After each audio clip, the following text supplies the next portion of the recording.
Kamusta po kayo? Bago po ang lahat, first things first. Ang pagbasa mula sa ikalawang sulat ni Apostol San Pablo sa mga taga-Tesalonika, tungkol naman sa pagparito ng ating Panginoong Hesukristo at sa pagtitipon niya sa atin, ipinamamanhik namin sa inyo, mga kapatid, na huwag kayong magugulat agad o mababahala sa balitang dumating na ang araw ng Panginoon. Huwag kayong maniwala kahit sabihin nilang ito'y hula o pahayag o kaya'y sulat na galing sa amin o sa anumang paraan. Huwag kayong padadaya kaninuman.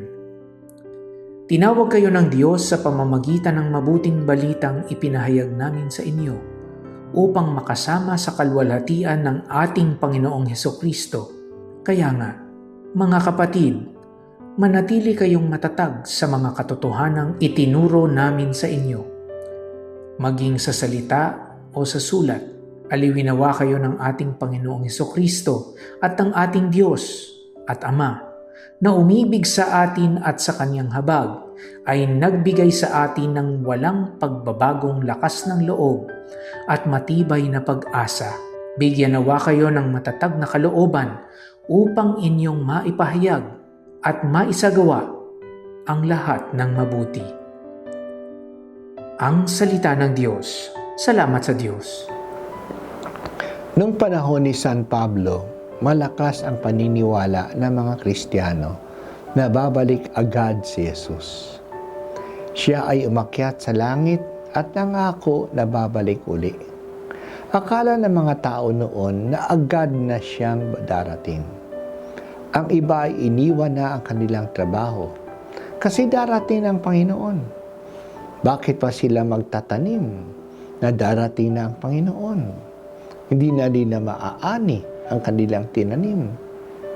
Kaya sumulat si San Pablo sa kanila na huwag silang mabahala sa balitang dumating na ang araw ng Panginoon, na iyan ay agad nang darating. May nagsasabi pa na ang balitang ito'y galing daw kay Pablo mismo. May mga fake news na noon pa man. Totoo na tinawag tayo ng Diyos upang makasama tayo sa kaluwalhatian ni Jesus. Pero hindi naman alam ang panahon at kung kailan uli babalik si Jesus. Kaya ang mabuting gawin ay manatili tayong palaging matatag sa mga itinuturo sa atin ng mga apostol, maging sa salita o sa gawa o sa sulat. Malapit na o malayo pa man na babalik si Jesus, ang mahalaga ay palagi tayong handa sa pamamagitan ng ating katapatan sa Kanyang katuruan. At bibigyan tayo ng Diyos ng katatagang lakas na ipahayag ang kalooban ng Diyos at gawin ang lahat ng mabuti hanggang sa muling pagdating ni Jesus. Kung noon ang problema ng mga Kristiyano ay ang maling paniniwala na agad nang darating muli si Jesus, ngayon naman ang problema ng marami ay ang hindi paniniwala na darating uli si Jesus.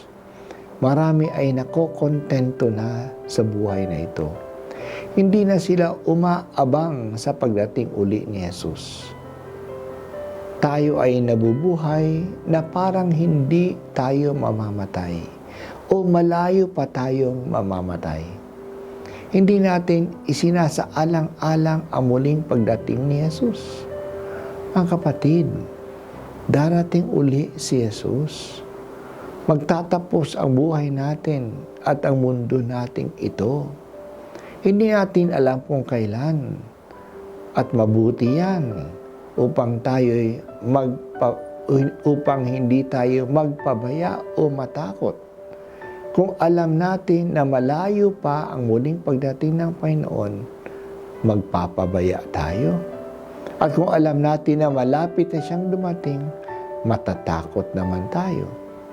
Hindi naman natin alam kung kailan upang maging palaging handa tayo. Ginagawa natin ang lahat na magagawa natin, pero handa din tayong bitiwan ang lahat kung sakaling nandiyan na siya.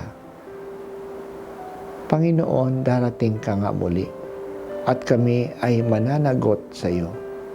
Tulungan mo kaming palaging nag-aabang at nananabik sa iyong muling pagdating.